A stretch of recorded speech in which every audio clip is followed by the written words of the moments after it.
Welcome back.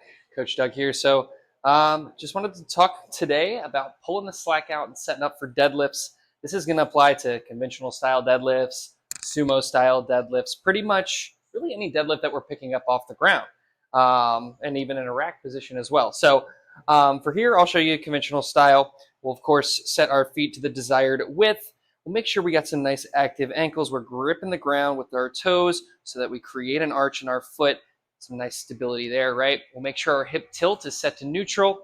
And from there, we'll shift the hips backwards until we feel those hamstrings lengthen. Kind of let those arms dangle, right? Just nice and freely, but I'm holding my shoulder blades back. From here, I'll bend my knees down until I reach the bar. Once I'm at the bar, I'll grasp. Double overhand is what I prefer, but if we need to alternate, that's totally okay. And what I mean by pull the slack out is when we transfer energy, when we transfer power from our feet, pushing through our hips into the floor, and then of course, keeping our torso and our core rigid and static so that we can translate that movement by keeping the bar going upward.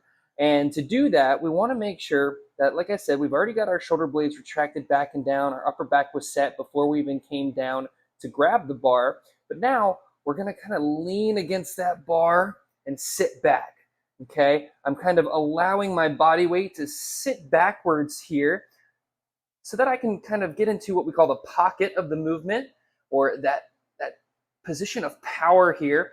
We're stacked knees over our ankles, our torso is over our feet as well, and we're in an advantageous position here so that when we produce power, it translates directly into the movement, and there is no loosey-goosey feeling up in the upper back or even in the lower back. Sometimes we don't lose that rigidity, right? We want to sit back into it, really lock everything in, externally rotate the hips by kind of corkscrewing those feet outward just a little bit, kind of creating that torque to really light everything up, create a nice stable hip shelf to be able to hinge back and forth, translating the movement to move that barbell up and down. So hopefully that helps out. Let me know.